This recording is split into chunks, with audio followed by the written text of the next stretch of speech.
Saudara-saudari yang terkasih, selamat pagi berkah dalam. Sudah kita memberi senyum hari ini, Jumat 4 Februari 2022. Salam sukacita untuk kita semua. Hari ini Jumat pertama dalam bulan ini. Kita ingin belajar dari hati Yesus yang mencintai. Mari kita awali permenungan kita dengan tanda kemenangan Kristus. Dalam nama Bapa dan Putra dan Roh Kudus. Amin. Permenungan kita diambil dari Injil Markus bab 6 ayat 14 sampai 29. Saudaraku yang terkasih, hari ini kita mendengar kisah Yohanes dibunuh oleh Herodes atas permintaan Herodias yang sakit hati atas teguran Yohanes tentang perkawinan mereka.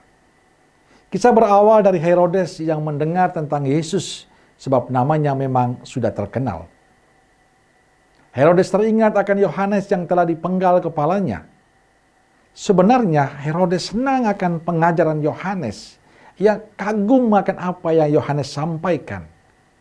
Tapi Herodes tidak bisa menerima dikala Yohanes mengkritik apa yang dilakukan Herodes. Terutama kritik atau teguran keras Yohanes pada Herodes yang mengambil Herodias, istri saudaranya Filipus, menjadi istrinya. Herodes sangat marah pada Yohanes. Lalu Yohanes dipenjarakan. Tidak hanya Herodes yang marah pada Yohanes, Herodias juga sangat membenci Yohanes. Herodias dendam pada Yohanes. Dan dendam itu terwujud saat Herodes mengadakan perjamuan untuk para pembesar, para perwira dan orang-orang terkemuka di Galilea.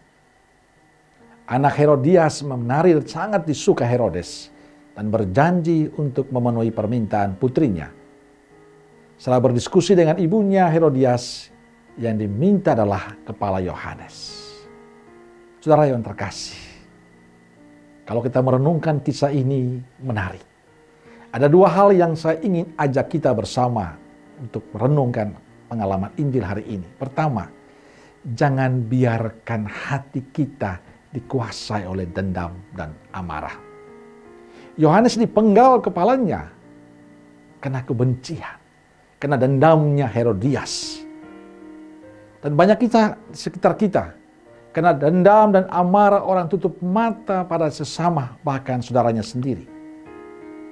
Dan mungkin itu juga dialami oleh kita.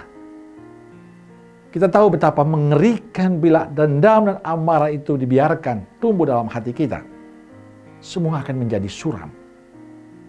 Maka saya ingin mengajak kita, bolehkah kita menjadikan hati kita, hidup kita tempat kasih dan kebaikan Tuhan terpancar. Saudaraku terkasih, hidup ini butuh orang-orang yang memiliki hati yang tulus. Memiliki hati yang penuh kasih. Hidup ini membutuhkan orang yang memiliki kepedulian dan cinta. Orang-orang itu adalah saya, Anda, kita. Maka saya mengajak kita, jangan biarkan dendam menguasai hidup kita. Yang kedua, kita ingin belajar dari Yohanes yang berani mengkritik, berani menegur dan memperjuangkan kebenaran. Yohanes berani mengkritik apa yang dilakukan Herodias. Yohanes berani karena dia tahu apa yang dilakukan Herodes salah. Walaupun karena kritikan itu Yohanes harus hidup di penjara dan bahkan dibunuh.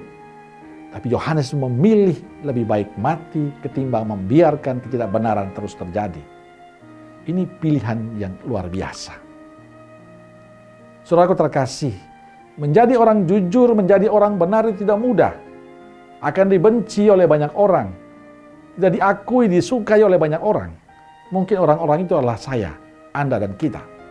Tapi apakah sebagai murid Kristus kita membiarkan ketidakbenaran itu terus berkembang?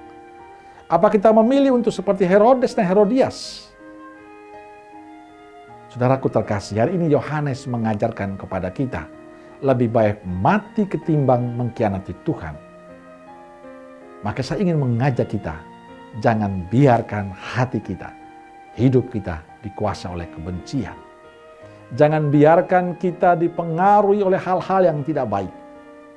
Tapi jadikanlah hati kita seperti hati Kristus, yang penuh cinta, yang penuh kasih. Dan dari hati yang penuh kasih, penuh cinta itu, terpancarlah kejujuran dalam hidup kita. Maka mari saudaraku terkasih, jadilah hati kita tempat tinggal Tuhan, seperti hati kudus Yesus. Semoga kita juga menjadikan hati kita damai dan sukacita bagi sesama yang lain. Amin.